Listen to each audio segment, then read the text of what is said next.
چاہوں گا کہ شاید حکومت ان کی روشنی میں نظر ثانی کرے۔ جناب اسپیکر، یہ بات آج میں سمجھتا ہوں کہ صرف اپوزیشن نہیں کہہ رہی، پاکستان کے حوالے سے ہر پاکستانی بھی کہہ رہا ہے، اور بیرون ملک وہ تمام لوگ جو پاکستان سے محبت رکھتے ہیں وہ بھی اس حقیقت سے بہت بے چین ہیں کہ آج پاکستان اپنی 72 سالہ تاریخ میں بدترین اکنامک کرائسس کا سامنا کر رہا ہے۔ یہ اقتصادی اور معاشی بحران مین میڈ ہے، یہ کسی قدرتی آفت سے نہیں آیا، یہ کسی ناگہانی آفت سے نہیں آیا۔ آج جو ہماری معاشی مشکلات ہیں یہ ہماری اپنی حکومت کی پیدا کردہ ہیں مس مینجمنٹ آف اکانومی سے، اور صرف ایک سوچ سے کہ ان کے اندر نفرت بھری ہوئی ہے، اور پچھلی تمام کامیابیوں کو زیرو کرنے کے لیے انہوں نے پاکستان کے اعتماد کے ساتھ، پاکستان کی ریپوٹیشن کے ساتھ اور پاکستان کے مستقبل کے ساتھ کھیلا۔ جناب اسپیکر، میں نے اس سے پہلے بھی عرض کیا تھا کہ جنوری 2018 میں ورلڈ بینک نے اپنے ساؤتھ ایشیا کے فورکاسٹ میں یہ کہا تھا کہ اگلے 2 سال کے لیے پاکستان کی معیشت 6% سے گرو کرے گی، 6% 2019 کے لیے اور 6% 2020 کے لیے۔ جناب اسپیکر، ورلڈ بینک کے اندر کوئی ماجے گامے جعلی ڈگریاں لے کر نہیں بیٹھے ہوئے ہیں، وہاں پہ پوری دنیا کے پی ایچ ڈیز اکنامکس کے، کسی نے شکاگو اسکول سے کی ہوئی ہے، کسی نے اور بہترین فائنانس اور اکنامکس کے اسکول سے کی ہوئی ہے، ان کے اینالسٹ بیٹھے ہیں، اور اگر وہ پاکستان کو کہہ رہے تھے کہ یہ 2018 کے بعد اگلے 2 سالوں کے لیے 6% سے ترقی کرے گا، تو اس کی وجہ وہ اقتصادی ترقی کا تسلسل تھا جو 5 سالوں میں مسلم لیگ نون کی حکومت نے قائم کیا، ایک گروتھ مومنٹم قائم کیا، ایک انویسٹر کانفیڈنس قائم کیا، ایک ملک کے اندر اور ملک کے باہر سرمایہ کاروں کا اعتماد پیدا کیا، جس میں سی پیک نے بہت اہم کردار ادا کیا۔ لیکن بدقسمتی سے 2018 میں آر ٹی ایس برانڈ حکومت پاکستان کے اندر آئی، آر ٹی ایس کا جھلو چلا، اور ایک ایسی حکومت آئی کہ جس کے لیڈر نے اپنی زندگی میں کبھی ایک یونین کاؤنسل نہیں چلائی تھی۔ میں جناب اسپیکر نارووال کے دیہات میں لوگوں کو یہ بات سمجھاتا تھا، کیا اگر تم اپنی موٹر سائیکل کسی اناڑی کو دو گے تو وہ کیا کرے گا؟ تو وہ کہتے تھے نہیں جناب، ہم کسی اناڑی کو موٹر سائیکل نہیں دیں گے، وہ کسی دیوار میں مارے گا، کسی بس کے نیچے آئے گا، خود کا بھی سر پھاڑے گا اور موٹر سائیکل بھی توڑے گا۔ پھر میں ان سے پوچھتا تھا کیا 20 کروڑ عوام کی مشین کسی اناڑی کو دی جا سکتی ہے؟ اگر دو گے تو کیا ہوگا؟ وہ کہتے تھے جناب یہ ایکسیڈنٹ ہی کرے گا، کوئی منزل تے نہیں لے کے جا سکتا۔ آج ہم دیکھ رہے ہیں کہ ایک اناڑی ڈرائیور کو، جس نے زندگی میں نہ یونین کاؤنسل چلائی، نہ ضلع چلایا، نہ صوبے کی کوئی وزارت چلائی، نہ مرکز کا کوئی عہدہ رکھا، پہلے دن وہ وزیر اعظم بنا اور وہ اس پوری انتظامی مشین کو دیکھ کے ششدر رہ گیا، اور ابھی تک اس اپرنٹس شپ پروگرام سے گزر رہا ہے، آن جاب ٹریننگ کے عمل سے گزر رہا ہے، لیکن یہ آن جاب ٹریننگ پاکستان کو بہت مہنگی پڑی کہ ہماری گروتھ ریٹ 5.8 سے گر کے -0.5% پہ آ گئی۔ دنیا میں کوئی ملک اتنی تیزی سے نہیں گرا۔ پھر اب کل لیکچر دیا گیا کہ جناب ریفارمز کی حکومت ہے۔ جناب ریفارمز اگر آپ دیکھیں 20ویں صدی میں دنیا میں 2 لیڈروں نے ریفارم کیے، ایک چائنا میں ڈینگ زیاؤپنگ نے کیا، اور اسی وقت سوویت یونین کے اندر گوربیچوف نے بھی ریفارم کیا۔ دونوں لیڈر ریفارم کرنا چاہ رہے تھے۔ ڈینگ زیاؤپنگ نے کہا میں جو ریفارم کروں گا میں اپنے آرڈر پہ، سٹیبلٹی پہ کمپرومائز نہیں کروں گا، اور میں اسی سسٹم کے ایکویلیبریم کو قائم رکھتا ہوا اس کو 360 ڈگری چینج کروں گا۔ لیکن گوربیچوف نے کہا وہی تقریر کی جو عمران خان صاحب کرتے ہیں.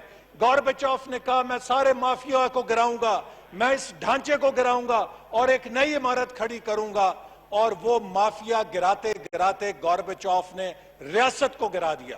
آج پاکستان کو بھی ریاست مدینہ کا سامنا نہیں ہے, پاکستان کو سوویت یونین کے گوربچوف کا سامنا ہے, جو ایک ایک کر کے پاکستان کی معیشت کے ہر سیکٹر کو ڈھا رہا ہے اپنی ضد کے لیے, اپنی انا کے لیے, اور صرف اس لیے کہ وہ خود کو ثابت کرنا چاہتا ہے کہ شاید وہ کوئی فرشتہ ہے اور باقی سب اس ملک کے 22 کروڑ لوگ چور ہیں.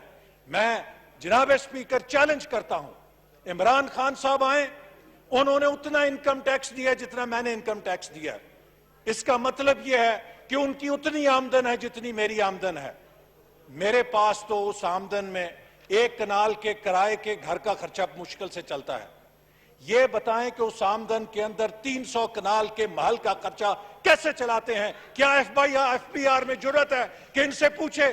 کیا نیب میں جرت ہے کہ ان سے پوچھے کہ انہوں نے 10 کروڑ کا مکان 2 زمان پارک پہ اس انکم ٹیکس کی آمدن میں کس طرح بنایا ہے؟ اور اس کے بعد مسٹر کلین ہے. جناب والا, شوگر کے اوپر انکوائری تو یہ تھی کہ 50 روپے کلو 5 سال قیمت رہی. مسلم لیگ نون کی حکومت میں غریب آدمی کو 52-53 روپے چینی ملتی رہی کلو, تو وہ ایک دم 90 روپے پہ کیوں چلی گئی؟ تو جناب آپ نے کہا کہ ہم انکوائری کریں گے. جب انکوائری میں آپ کے لوگوں کا نام آیا تو کہا کہ نہیں, اس طرح کرو جو ہمارے گاؤں کے اندر ہوتا ہے کہ جب کسی قاتل کو بچانا ہوتا ہے تو کہتے ہیں کہ پورے گاؤں کا نام ایف آئی آر کے اندر لکھ دو, یہ قاتل بھی چھٹ جائے گا.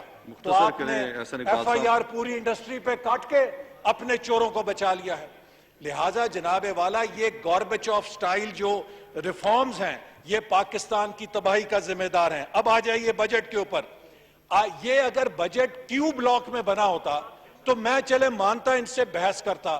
اب جناب والا, یہ جو بجٹ یہاں پیش کیا گیا ہے اس کے 2 پہلو بڑے ہی دلچسپ ہیں. شاید جبکہ پاکستان اتنے بدترین اقتصادی بحران سے گزر رہا ہے, اس حکومت کے پاس کوئی وزیر خزانہ نہیں ہے جو یہاں بجٹ پیش کر سکے.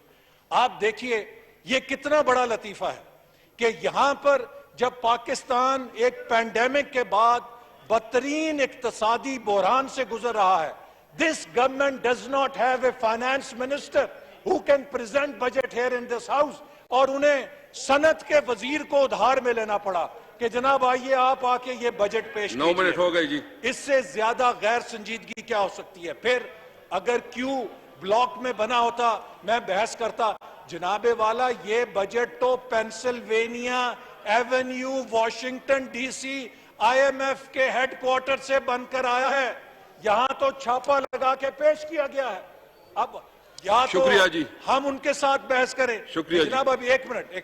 اسی طرح اس بجٹ کے جتنے ٹارگٹس ہیں جناب اسپیکر وہ ان ریئلسٹک ہیں.